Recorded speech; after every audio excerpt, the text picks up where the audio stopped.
Speaker, I know that sometimes it gets heated in this place, and recently I said that this Prime Minister was just as irresponsible with money as Justin Trudeau, and I now realize that that was unfair to Justin Trudeau. Since he took office, 86,000 more Canadians are unemployed, and we have the second highest unemployment in the G7. This is all the result of out-of-control government spending and taxes. Every dollar the Prime Minister spends comes out of the pockets of Canadians, and now the Parliamentary Budget Officer rates his deficits as, quote, very alarming, stupefying, shocking, unsustainable. If you don't change, this is done. Something is going to break. We are at the edge of a cliff. Those are the words of the Parliamentary Budget Officer.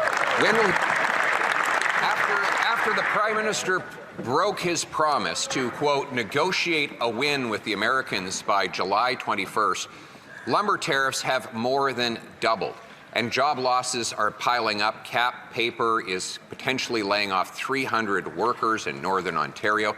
That's on top of 800 workers who are losing their jobs at Imperial Oil.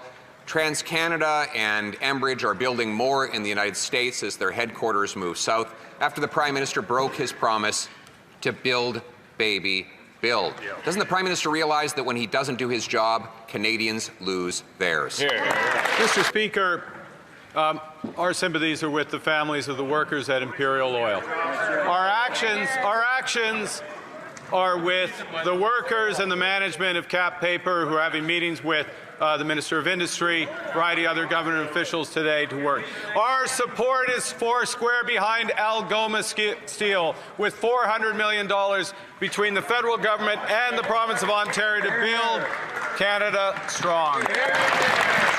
Since he took office, 86,000 more Canadians are unemployed. We have the second highest unemployment in the G7. This is all the result of out-of-control government spending and taxes. Every dollar the Prime Minister spends comes out of the pockets of Canadians, and now the Parliamentary Budget Officer rates his deficits as, quote, very alarming, stupefying, shocking, unsustainable. If you don't change, this is done. Something is going to break. We are at the edge of a cliff. Those are the words of the Parliamentary Budget Officer. When will he stop his out-of-control spending? When he's over the edge of the cliff? Mr. Speaker, there's a little thing called cause and effect. And the cause that the Leader of the Opposition is missing is the U.S. tariffs. The U.S. tariffs that are hitting steel, the U.S. tariffs that are hitting lumber, the U.S. tariffs that are hitting our auto sector. That's why we need to build this country strong.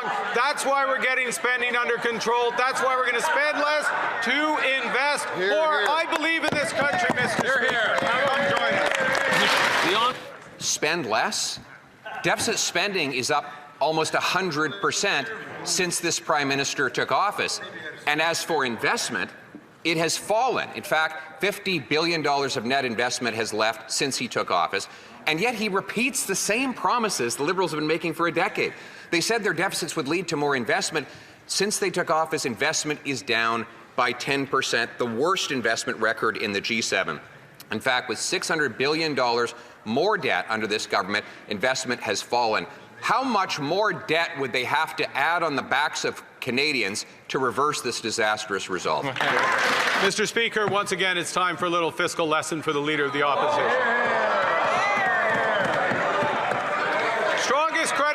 Strongest credit rating in the world, AAA, S&P, and Moody's. Lowest deficit in the G7. Lowest debt level in the G7. Lowest net debt to GDP in the G7. Biggest potential in the G7. This side of the House believes in Canada. Come join us. Mr. Speaker, I know that sometimes it gets heated in this place, and recently I said that this Prime Minister was just as irresponsible with money as Justin Trudeau, and I now realize that that was unfair to Justin Trudeau. In reality, he has increased the deficit by almost 70% above what Justin Trudeau left behind. And now the Parliamentary Budget Officer describes this Prime Minister's deficits as alarming, stupefying, unstable, unsustainable. If you don't change, this is done, and something is going to break. How is it even possible for this Prime Minister to be more fiscally incompetent than the drama teacher? I can't imagine, Mr. Speaker, I can't imagine why it gets heated in the House with language like that. Yeah, exactly. The former Prime Minister.